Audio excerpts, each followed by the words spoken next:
a difficult thing to do because you cannot, how do you express this in writing? So it's something that you just have to slide in under. Then when you want to match people, you should have some people who have some employees who have all these different people in their minds and say, okay, Mrs. Jensen here, she would fit very well with Mrs. Hansen over there. Maybe we should bring them together. It's just older people are not just older people. They're like you and me. We have different friends. We have friends we're very fond of and others we just tolerate, which are not our friends. So, and it's the same for older people. I mean, they're just like we are. And we wouldn't like to go to a place where we didn't really find anything that would remind us of our life or be in the old days. And here comes in the telemedicine perspective. Then we also have the IT literacy I just talked about, just mentioned the digital communication that is enforced now in our society, so that we'll get all the information from public services and from the authorities. Public authorities will be sent in an e-box, an email system, and also for older people. I work once a week in a geriatric outpatient clinic in Odense, and we are really fearing when it comes into enforce because all the when we ask people to come in, normally we just send them a letter with a time to where they have to meet in the outpatient clinic. Now they have to look in their e-box and find them. So we'll see. We'll see how it works. It will work. And then. And although Denmark is a blessed country, but because we have the level of IT literacy among older people is among the highest in the world. In fact, the Nordic countries and together with the Netherlands have a very high proportion of people who can use a computer on a daily basis. But that will change, of course, because it's a generational, this is a cohort effect. True.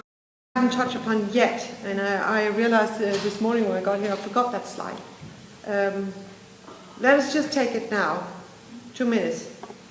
When we talk about older people, you should know that they are extremely diverse in level of educational level, in disability and in diseases also, and especially in disability or functional level, what they are capable of doing in activities of daily life. We, mind you this saying, we are born as copies and we die as originals. Did you get that? We are born as copies and we die as originals. Meaning, when we're born, I mean, we can crawl, and then we start walking around at the age of 1, of course with some variation, there's always some variation. But if you think at the opposite end, you can meet centenarians who drove a car to Paris at the age of 98. But you will also find a centenarian who had been like a vegetable, as we say in Danish, just really a veggie, just lying in a bed for the last 10 years, totally demented, totally dependent upon help. So, older people are or forms an extremely heterogeneous part of our population. So we cannot put them into one box. And that is what makes it really difficult. And something also we have to talk to politicians about, or the policymakers in our society, because they tend to put old people in boxes. And one of you said before, the elderly. It's not, you didn't know, but actually that word was banned by the United Nations in 1998, I think it was.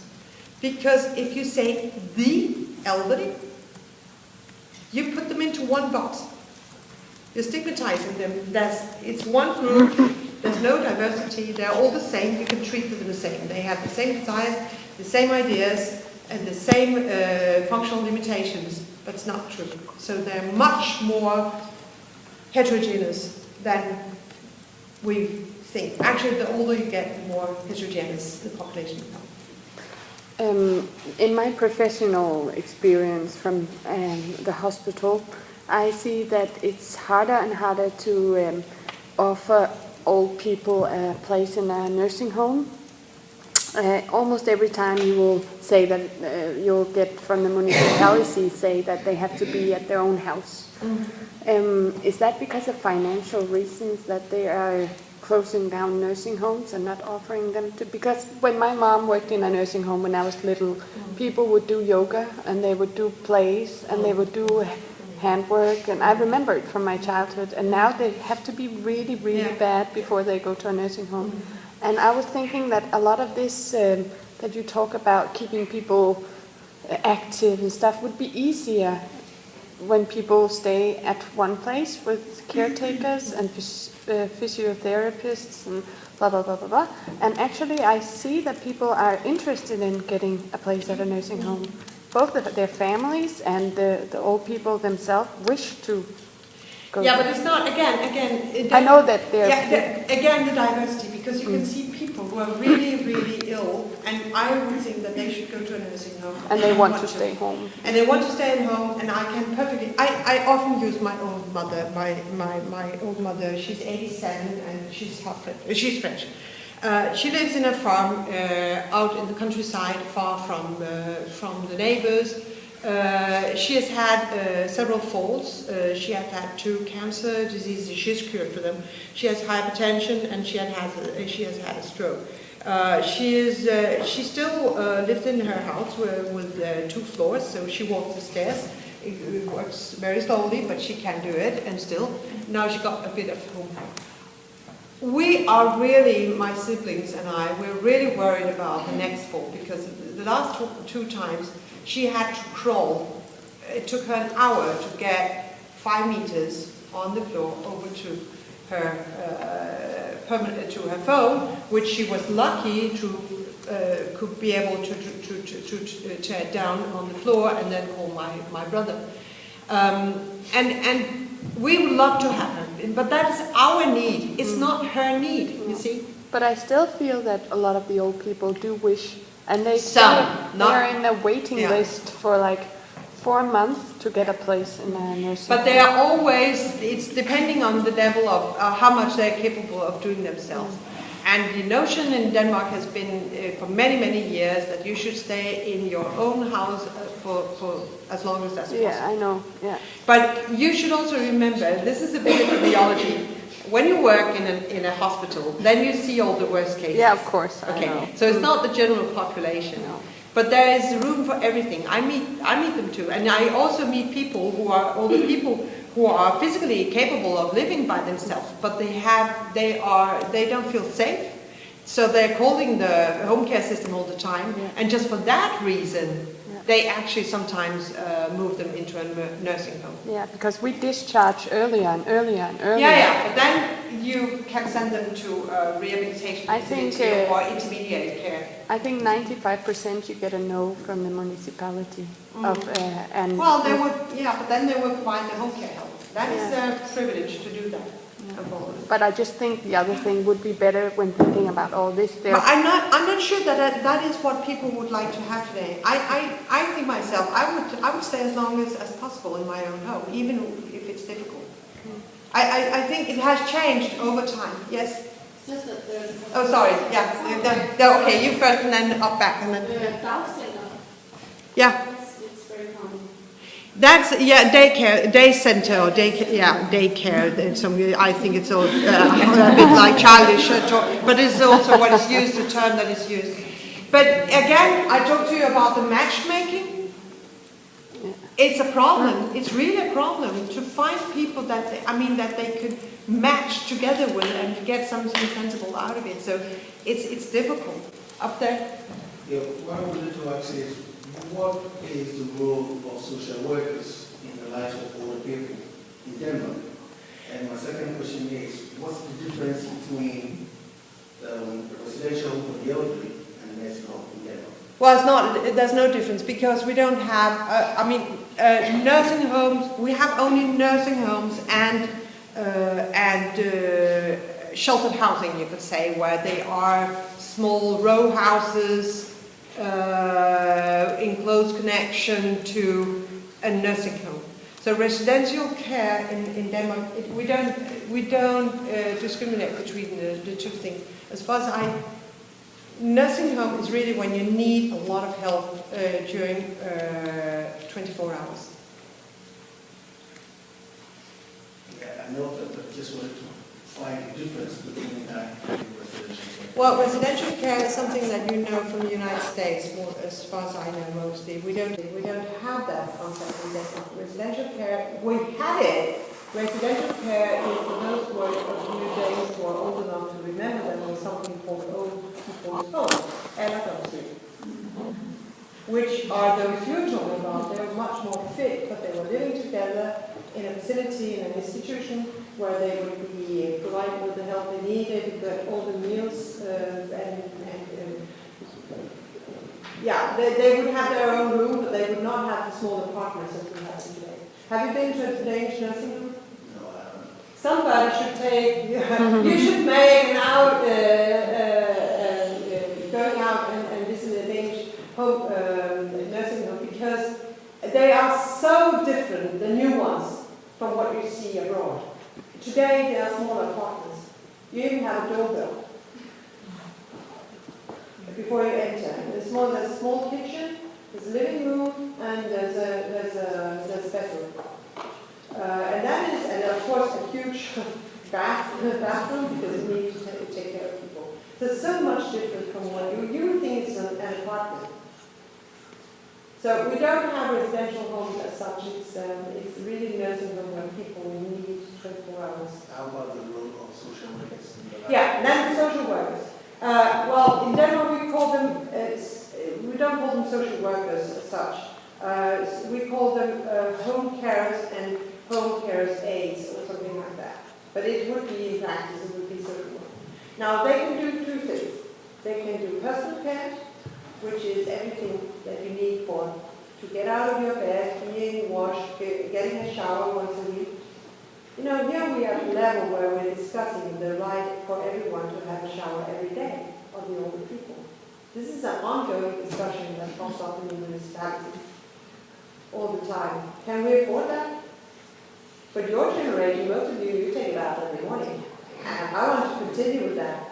Talking about the grasshopper generation, you see what I mean? Mm-hmm. So, and since they're democratic, very tough part.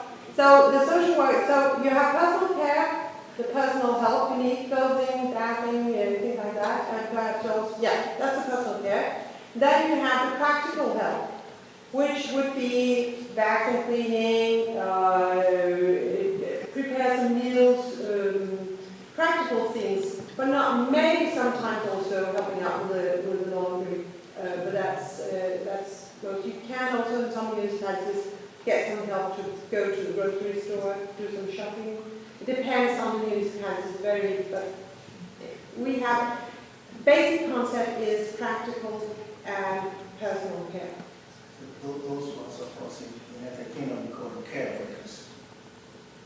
Yeah, you call them care workers, yeah, because I just thought, I've seen some literature on social workers helping out in some countries. Where are you from?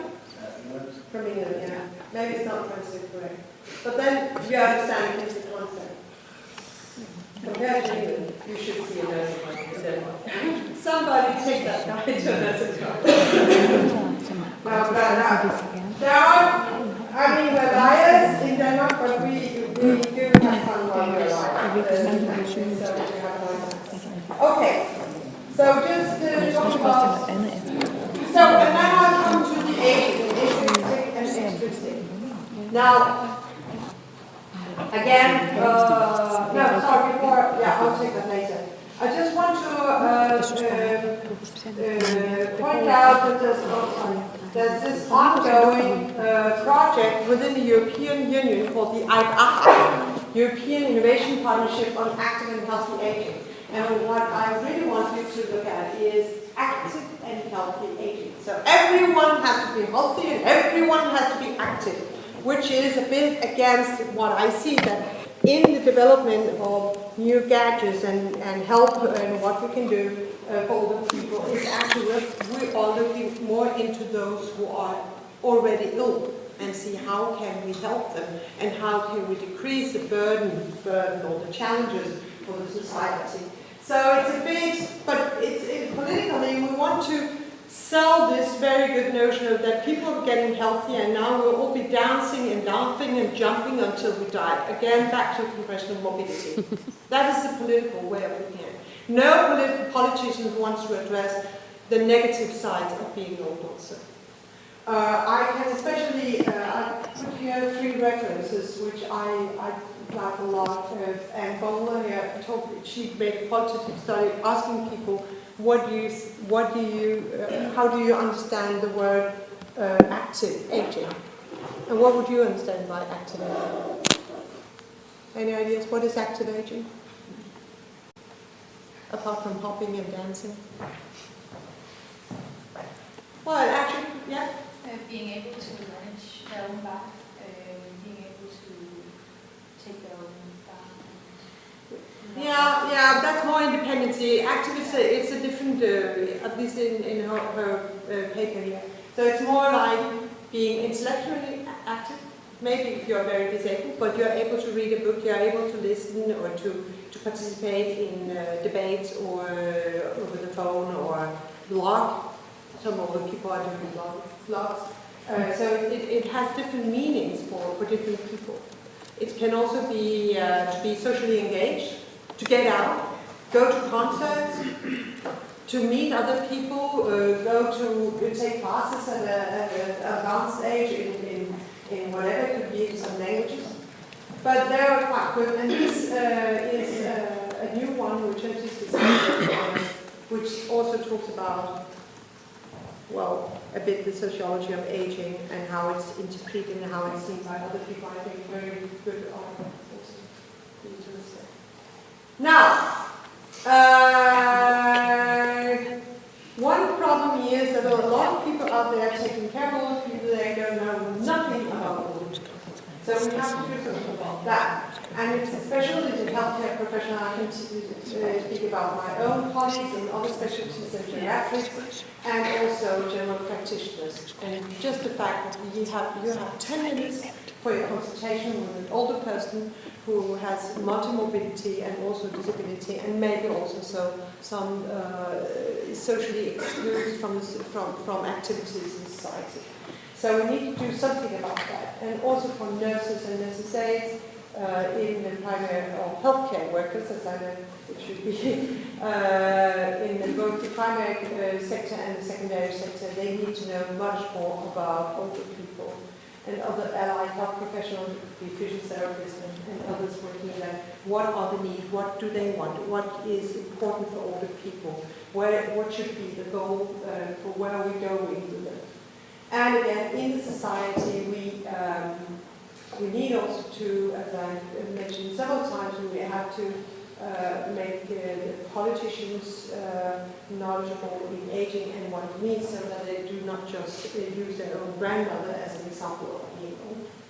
Within the family also, they need to know the value of doing something for their older people, well, they should also be knowledgeable in aging without being there themselves. Now, I'm turning finally to ageism. Ageism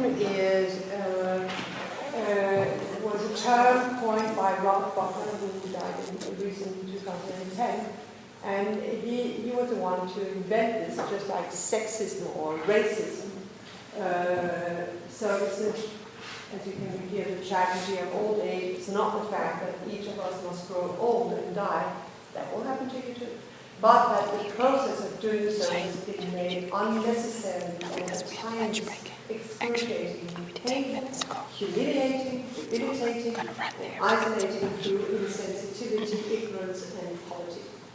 And this was perhaps more true 50 years ago, but it still exists. Now, ageism is a combination of three parameters. It's discriminatory practices against older people just because they're older in a group. It's also by old age. Our term is always in old age. When I refer a patient to another department, why do I always write 83-year-old lady with this and this and this with this? Why do I have to write her age? What does it matter whether she's 83 or 87? Well, I know that you have increasing risk of. But if I refer a person who is 92 for a hip fracture, I would never do that without having considered what are the risks for her to have a new hip prosthesis, or what was her functional level before. But still, if I refer a very old person, and I know because I have prejudices against orthopedic surgeons, I'm married to one, that they would say, 91 or 92-year-old lady, what? She's too old. But in my referral, I will always describe her functional level and saying how fit she was and how cognitively well-functioning she would be, totally healthy, very little comorbidity. Why do I have to express all that just because she's so old? And I have to write that in the same time because they will discover it. Yeah, but also sometimes you see that they get so many complications by having this By surgery. Yeah, when they're that old, and sometimes it's so difficult to get them healthy afterwards. Okay. They I know what you mean, but the problem is complications are related or are clearly associated to age. That's for sure. That's also why I would never refer anyone at the age of 93. But the problem is, again, heterogeneity. So you can find a 93-year-old who is really fit and capable, who is still running a 10 kilometer, and they were fit, and they are maybe biologically at the same age as an 83-year-old. It's just we put ages and we put the groups into boxes 65 plus. Then you are elderly. You can actually train very old people. There's an American study, beautiful study made in the United States in the 1990s, showing that people from a nursing home, they were cognitively intact, put them in a rowing machine for a certain period of time, and they took muscle biopsies, and they could see that you increase the volume of your muscles. It does exist. There are several works on that. So you can do something. Again, the message take home, I mean, it's never too late. Yeah, of course, you will not get up to the level where you were as a young person, but you can improve compared to your own generation. What you need is that your cognition is still intact. Okay? So it's just, that was just, but contacting, I know what you mean, and you're right for most of the, but when we talk about aging, or age, it's not the same as aging because we age differently. How would you show to the society that you have to take care because there are people who are older than 65? Well, first you make them sick. They walk around like this. This is how we treat them. So, and what I'm saying here, extrinsic is that their own, the society's perception of old age, and here the self-perception, because there are many people that say, I'm too old to do that. My old mother, I tried to make her do some exercise, intensive exercise training, and I suggested to her a rowing machine. And said, do you think I should be in one of those? How would I look? I would look ridiculous. And that is how people also experience their own. They see themselves, that is something for young people, that is not for old. Too old to. I meet that argument every time I sit in the outpatient clinic. It's not because they have disease, it's because they're too old. And they say, how should I explain a 100-year-old person who is not demented and who is still able to drive to Paris at the age of 98? So yeah. Sorry, I'm wondering. So again, the same. We have to find the ages. It's very important that we do that.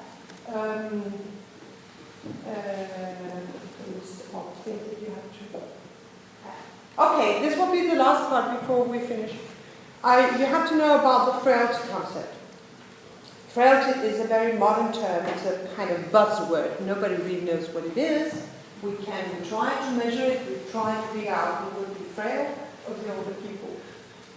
The definition, you will find many definitions. This is the one I like the best. A loss of ability to mobilize and integrate a response or reserve capacity when exposed to stress. Those of you who work in healthcare centers, you may know the symptom of delirium. Delirium is an acute concussional state. People are totally healthy, they get a hip fracture, they get they are in pain, they get some morphine, they get to the hospital, they are operated on, they do not get enough fluid, so they're dehydrated, they get a temperature, perhaps a little loss of blood. Suddenly, we're thinking of a tipping point. We went to a lecture together where the person also talked about this. They get to a tipping point where they tip over. And they become delirious. They don't know where they are. They want to escape from the hospital bed. They fall out of the bed. They're really, really a burdensome part of the patients because you have to have a person sitting there next to them all the time until you have found out what is wrong. So this is a person who was perfectly well until the hip fracture, and then comes into the cascade of all the events that happens, and then they get over the hill in a way, and they have no reserve capacity to pull them back again. There's no resilience in them. So you have to look out for these people because we know that, for example, people with delirium, they have an increased risk of getting being cognitively impaired years later, and also for getting other diseases. So they are a group of frail people. I'll try and show you how it can develop. This is a messy slide, but you can use it to look at it sometimes if you want to understand a bit what is working. Now, look at the green dotted line. I made it myself. Okay. But the thing is that it circles around. So you have many things that can affect this this circle. If you say, first of all, there are some changes with aging. Muscle strength goes down and speed processing in your brain. You get poor vision. You get lots of vitamin D because of low vitamin D in your body because your skin quality is declining, which has some impact on the uptake of vitamin D. So all that makes you a bit weaker. Now, you may, because you don't have the same taste and you lose your teeth perhaps, then you don't get the food you need really to do what you want to. So it accelerates the sarcopenia and loss of muscle, and then you have an increased risk of falling. If you have low vitamin D, you get osteopenia or later on osteoporosis. With the loss of muscles, you get different insulin sensitivity. So it all affects each other, and then comes the bad nutrition, so physicians here and give these older people a lot of different medications. We put them into a hospital, and once they're there for minor things, they get all kinds of infections on top of it, which is ill for them. So, and just being in a hospital, you lose your appetite, also because you get medication that loses your appetite, and again, you're running around. The sarcopenia, immobility, dependency, impaired balance and force, it all comes in, and then we have also the chronic illnesses affecting sarcopenia, for example, and which also gives rise to that you need some special medication which has this evil effect. So it's a vicious cycle. And I mean, it's just for you to understand that it's very, very complex. It's not elderly, put in a box, 65 plus. Oh, great fun that thing. So this is also a way of showing what happens. I call it the frailty spiral. So you start up here, old lady, going to her doctor for regular visits, measuring her hypertension, whether it's well controlled or not. One day she perhaps loses her husband. This is a home care nurse coming to visit her, maybe on this annual home visit. She's sad, of course, she's depressed, she's lonely, she's living by herself now. It becomes more and more difficult. She hasn't got really, she doesn't really want to do anything. She doesn't walk outside, she loses her muscles, and then she's not able to do more heavy housework, so she gets somebody to come and help her doing the vacuum cleaning. And then she has another fall here, gets to the hospital. Now she's back into her home with some more help, a regular visit every day from the home care system. Then gets not far to a nursing home, and really this is the final end, and to the graveyard here. So the thing for you is there is a point of no return here, where you're so far down that it is really difficult to get them up. So primary prevention should work up here and see what can we do when people are at this stage. And maybe we should do something else down here, not totally giving up on people, but at least before we are at this level where they are total